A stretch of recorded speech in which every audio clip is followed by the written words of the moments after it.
Alex Bowman spins Denny Hamlin while battling for the lead with 5 laps to go. Spot on, spot off. Freddie. I mean, spot off. I can't believe you wrecked my boss. What an listen, same thing. You know, it's a hard racing. It was a hell of a race. I think Denny was. This is not me being the Denny promoter, but I think Denny was running a perfect defensive race up there where Alex was clearly better than Denny. And Denny was just running the perfect line where Alex really could. Alex was probably going to have to do what he did to get around him, or he's going to have to rough him up somehow because 100%. Denny had just enough drive up off to where Alex could not get up underneath him and carry the run up off, and he was going to have to move him, or unfortunately what happened there. But same thing, like it was a hell of a race. I hate to see it end that way because I mean, especially what was it? There was still 5 or 6 to go at that point when that happened. So I was hoping to see that be the last lap battle, but unfortunately, they got into him a little bit earlier. But I thought it was a hell of a race, racing deal. I thought Denny was doing what he needed to do. Bowman was doing what he needed to do, and just overstepped just a little bit. Right. Oh man, I don't know. I hated to see a race of this magnitude come down to a guy getting wrecked. I would rather have watched it play out and see truly who was the best driver, and we didn't get to do that because Alex chose to enter the corner a lot higher than he should have on entry to try to screw the guy on the outside. You look at Denny, I think he's got like 46 Cup wins. He's checked every box that you would say. TJ doesn't think he's a Hall of Famer, but he's checked every box to say, I'm a Hall of Famer. And I think if you're Denny Hamlin, you're so mad because you want to win this race to go into Phoenix as having just won the last race and being the hottest driver in the playoff next to Kyle Larson, right? To say, here's the argument, guys, for my team. If I can go out here and I can win this race at Martinsville, we go into Phoenix, a championship race. I'm the best. I'm as good as Kyle Larson right now. We can beat these guys. And I feel like that's probably one of the reasons why Denny was so mad, because that was taken away from him by what he considered to be a cheap shot. So I'm actually spot off for this one. And look, we say it all the time on here, win at all costs.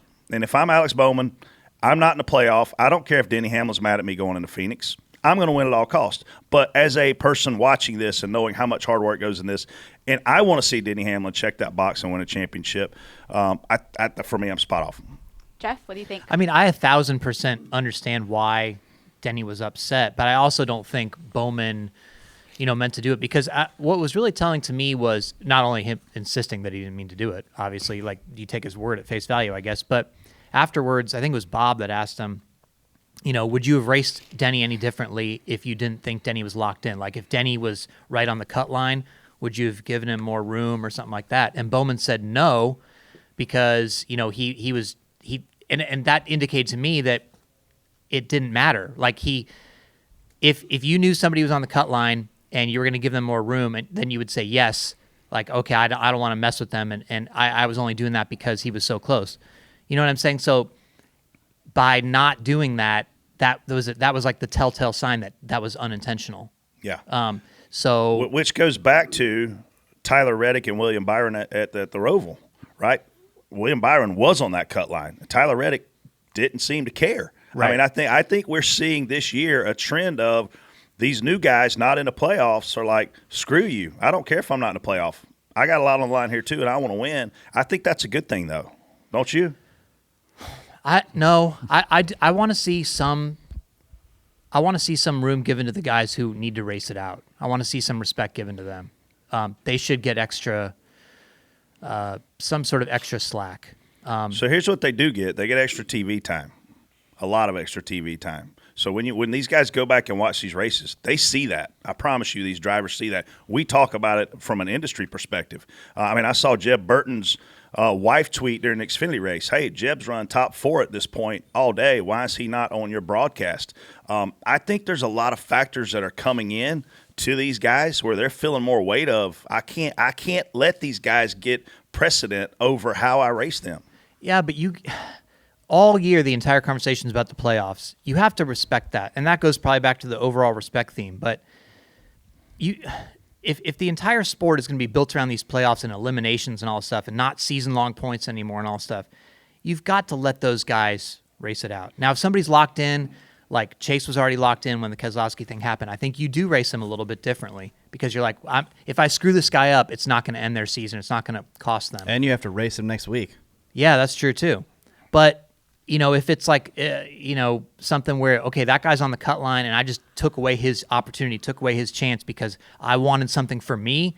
That's not. No, I don't think that's cool. I don't think that's so cool. you think Alex saying after the race that he wouldn't have raced him any differently? You think he should have said yes? Well, no, I just think that was the sign that, because why would you do that to somebody that was on the cut line? Why would you risk taking somebody out? Because if he knew that, okay, if I take him out here, he's going to miss the finale. He's going to miss the final race. That's a huge move, massive move in a whole different way. You know what I mean? Denny Hamlin. Yeah, you're making Jason right.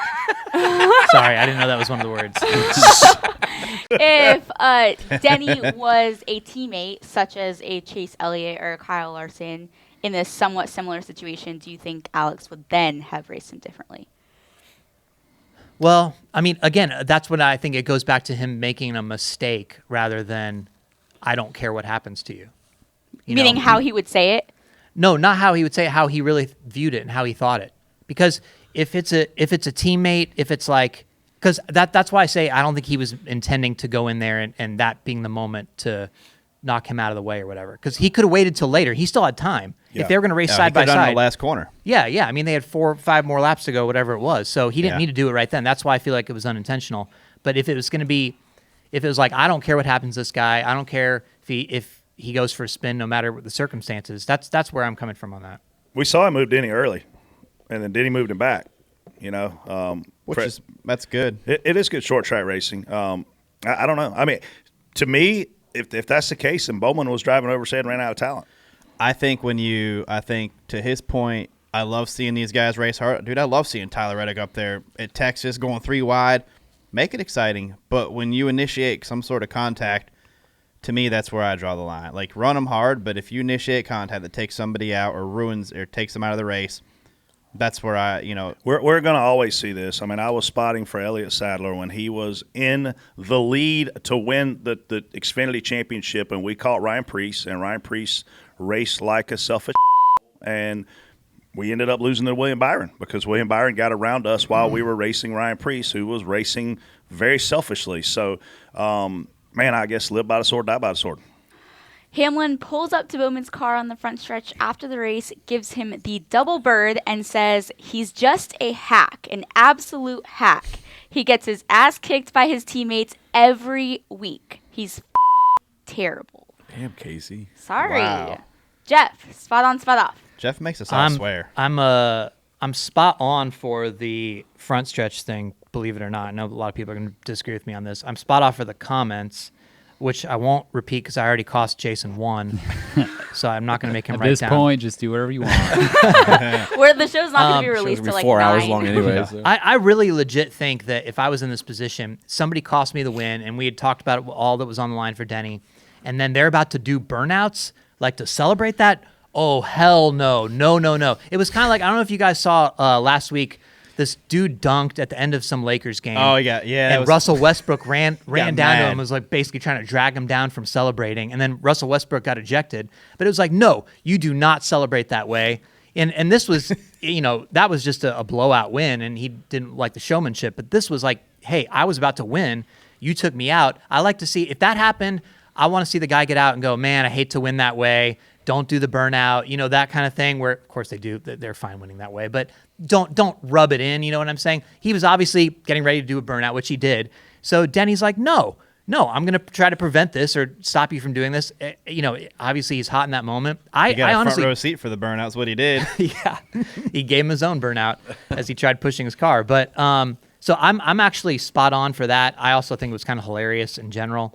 The fans were going nuts, and it's good content. But to say the comments, that's probably going too far there. Like that's getting pretty personal. You could maybe say one of those sentences, which I won't read. Like you could maybe say the hack part. You could maybe say the teammates part. You could maybe say the terrible part. But the trifecta of all those seems to be just a little bit much. Obviously, Denny's always right, so I can't even argue with him. But again, like Jeff said, spot on for the front stretch thing. I agree with Jeff 100% that if you wipe a guy out to win the race, don't celebrate. Just drive the victory lane. Say, hey guys, good job, we won. I'm sorry that happened that way. But to make this comment about teammates. Now listen, yes, we can see on the track that the 48 hasn't been as dominant as the essentially the 5 and the 24. I don't think the 9's been very dominant, but I feel like the 5 and the 24 have had the most speed lately. But the guy's got 4 wins this year. He's got the second most wins at that team. His top 5s are a little bit low. His top 10s are a little bit down, but he's still got 4 wins this year. I mean, that's not a bad season. I mean, he maybe a hack. That move, you could call him a hack because he just drove in too hard and a little too high and got into him. So that, I'm good with a hack there. By the way, you can get, I think I seen this morning that you can get hack T-shirts made by the fine folks at Casey Kane Screen Printing. Yeah.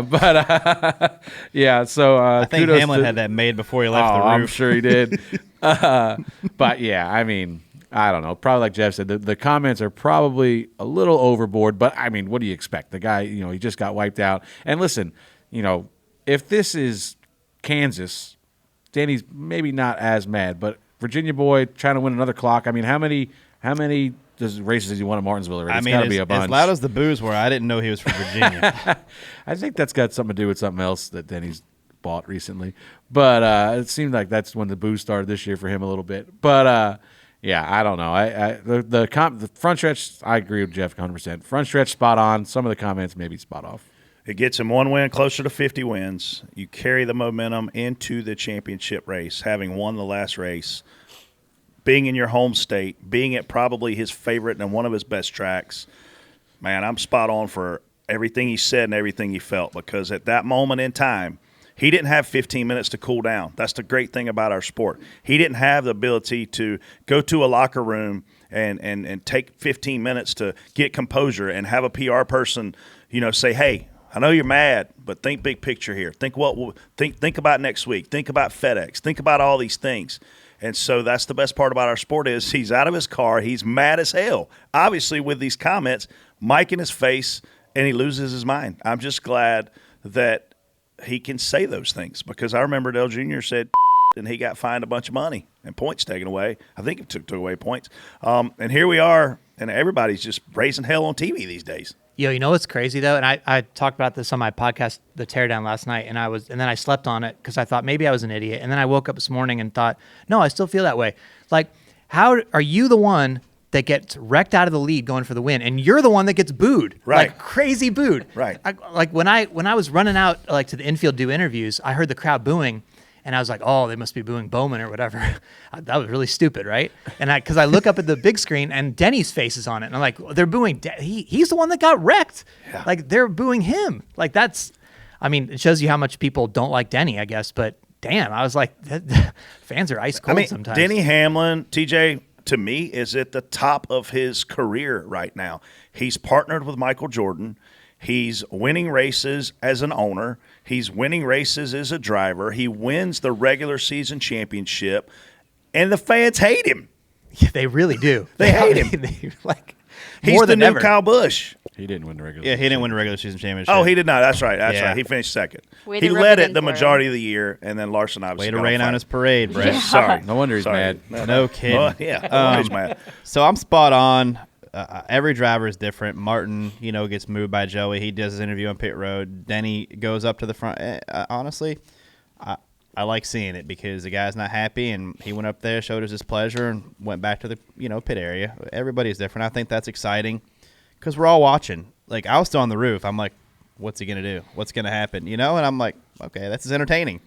So spot on for that. But I'm spot off on the comments because Denny's been in this boat. He's been on the giving end of this as well. He wrecked Chase Elliott and got out and said somebody run into the back of him and set him in, and there wasn't a car within 4 car lengths of him. So it's just short track racing, like Dana's famous quote. runs Joey into the wall off a turn, like runs him into the wall, flattens our tire. We have to pit, and it really hurts our championship stuff. Gets out and like, oh, that's just short tracking. Okay, so I don't think. Why'd you say it like he said it? I can't say it like he said it. It's just short track racing. So, look, man, it's exciting. This is why Martinsville is one of the best short tracks in the country. Guys are, and you put them in a playoff scenario where guys get knocked out, and it makes it good. But I don't like the comments because, Alex is not the first one to bump a guy for a win or wreck a guy for a win, and it's not the first time. So I don't think these comments are fair to Alex that has 4 wins this year, which is that second at the Hendrick stable this year? Yes. Second, tied for the second in the series. Okay. With Truex. So and that's more than him this year as well. So then I just don't. I know he's mad. And I like the emotion, but I don't think these comments are fair to Alex. Don't spot off on him. Do you want to get a great deal in your home? Make sure you visit OfferPad.com. And when you click on OfferPad.com, make sure you tell them you heard about them through their NASCAR partnerships.